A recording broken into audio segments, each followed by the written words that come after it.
say. Oh, yes. So earlier today, Governor DeSantis said that you can't beat Trump because you don't have the support of core conservatives. So I'm just wondering how you respond to that. I'm not going to respond to that. I mean, I was a Tea Party governor. I was a strong UN ambassador. We have had, I don't even know how many town halls. We've got a lot of support. The momentum's going up. And I don't know how he can say that. Our polls are going up. His are going down. That's just a fact. We're going to continue because people want a new generational leader.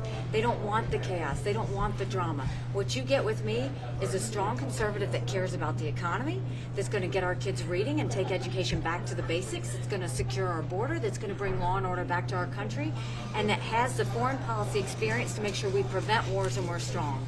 And so we're not going to focus on what he says. We're going to focus on what we know, which is we've been gaining ground for months. And we know that not only can we win this Republican primary, but we can definitely win a general election. Because head to head, no one else defeats Joe Biden like I do. I defeat him by double-digit points. And that's going to be a mandate going into D.C. How do you feel today? How do you think you're going to do here? Do you think you're going to come in second or third? I mean, we feel good. I have said from the beginning, I want to be strong in Iowa, strong in New Hampshire, strong in South Carolina. We don't know what strong is until we see the numbers. But we want to have a good showing. And I think we will. The excitement momentum is good. The feeling on the ground all this week, even in the snow and ice, has been great. And so, we're going to keep pushing. One more question just about tonight specifically. How do you make this into the two-person race between you and former President Trump if you don't come in second? If Governor DeSantis comes in second and he's still in the race going into New Hampshire? We don't play in ifs. Look, I remember when there were 14 candidates in the race and I was 2% in the polls and everybody was saying how.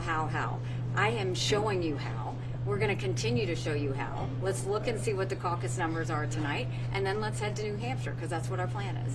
I know your husband's deployed overseas in Africa right now. Have you had a chance to talk to him today? How does it feel just that he's overseas and you're here on the eve of one of the biggest moments in your political career? I mean, it's hard. He's like my right arm. I feel like a part of me is missing, but at the same time, I am so proud of him, and he's so proud of me. He is in the middle of a lot of stuff. As you know, the world is on fire, so he hasn't had access to communication for a few days. Even today? No. And so, our hope is that we're going to hear from him, and that, I just pray that he comes home to us safely. But I know that he's proud of me, and I'm proud of him, and we're going to push through and continue on just like every other military family does. So you're waiting for that phone call potentially from him? Yeah, I mean, I think he was able to email me and say that he was without communication, and so we were able to do that. But these things happen throughout the deployment. When they're working on certain things, they go without communication. And so what I know is you say an extra prayer, and I know that once he's back online, he'll let me know. But he was anxious to know that everything was okay. I said, I'm okay. He said he's okay, and that was enough for us to send messages to each other, and now we'll just wait until we can actually talk. How important are these events today, getting out to these smaller events where you're able to talk to Iowans who haven't made up their minds yet?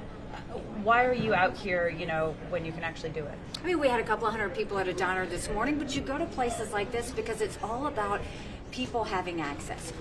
I'm not going to stop until the last second, and so it's picking up every vote that you can, making sure you answer any question they might have, and knowing that some are still deciding today. And so we don't want to leave any stone unturned, and we're going to continue to go. We've got some more stops throughout the day. We're going to go all the way through in the caucuses, and we're going to make sure that we can get some messages across even to those that might be deciding at the last minute. Thanks. Thanks so much. Appreciate it. Good to see you. All right.